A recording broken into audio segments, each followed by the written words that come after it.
ফের দিনহাটায় চলল গুলি। ঘটনায় গুলিবিদ্ধ হয় এক ব্যক্তি। ঘটনায় চাঞ্চল্য ছড়ালো এলাকায়। অজ্ঞাত পরিচয় দুষ্কৃতীদের বিরুদ্ধে গুলি চালানোর অভিযোগ। বৃহস্পতিবার রাতে কীর্তন থেকে বাড়ি ফেরার পথেই বলরামপুর রোড হিমঘর সংলগ্ন এলাকায় ওই গুলি চালানোর ঘটনা ঘটে বলেই জানা যায়। ঘটনায় ইয়াসিন খন্দকার নামে ভিলেজ এক গ্রাম পঞ্চায়েতের ফকিরটারি এলাকার এক ব্যক্তি আহত হয়ে দিনহাটা মহকুমা হাসপাতালে চিকিৎসাধীন। ওই ব্যক্তির পেটে গুলি লেগেছে বলেই জানা যাচ্ছে। হাসপাতালে চিকিৎসাধীন অবস্থায় আহত ওই ব্যক্তি জানান, এদিন রাতে কীর্তন থেকে বাড়ি ফিরছিলেন। সেই সময় তিনি বিকট শব্দ শুনতে পান। এরপরই পথ চলতি স্থানীয়দের দাঁড় করিয়ে গোটা বিষয়টি জানালে তখনই স্থানীয়রা জানান যে তার পেটে গুলি লেগেছে। এরপরই একটি টোটো দাঁড় করিয়ে তড়িঘড়ি ওই ব্যক্তি নিজেই দিনহাটা মহকুমা হাসপাতালে চলে আসেন টোটো করে।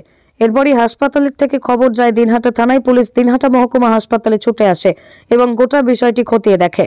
সাংবাদিকদের প্রশ্নের উত্তর দিতে গিয়ে ওই ব্যক্তি বলেন, কোন রকম রাজনৈতিক দলের সাথে তিনি কোনো যুক্ত নন, তবে জমি নিয়ে একটা ঝামেলা চলছে পারিবারিক।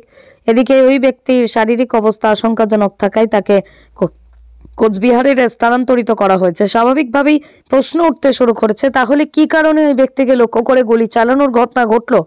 যদিও দিনহাটা থানার পুলিশ ঘটনার সব দিক খতিয়ে দেখছে।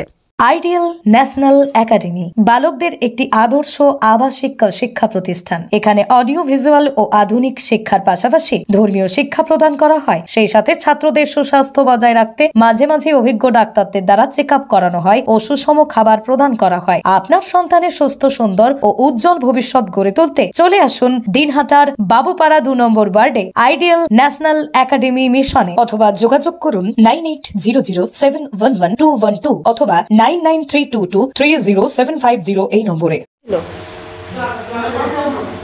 গুলি লেগেছে। কিভাবে? কীর্তন বাড়ির সামনে থেকে এসেছিলাম, হিমঘরের সামনে এখানে আওয়াজ হয়েছিল, আমি বুঝতে পারিনি।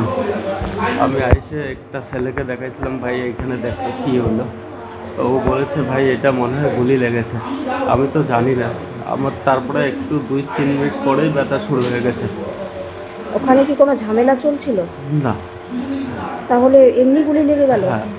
আপনার বাড়ি কোথায়? বাড়ি প্লেস 1 ফকিরটারি। কোথায় যাচ্ছিলেন?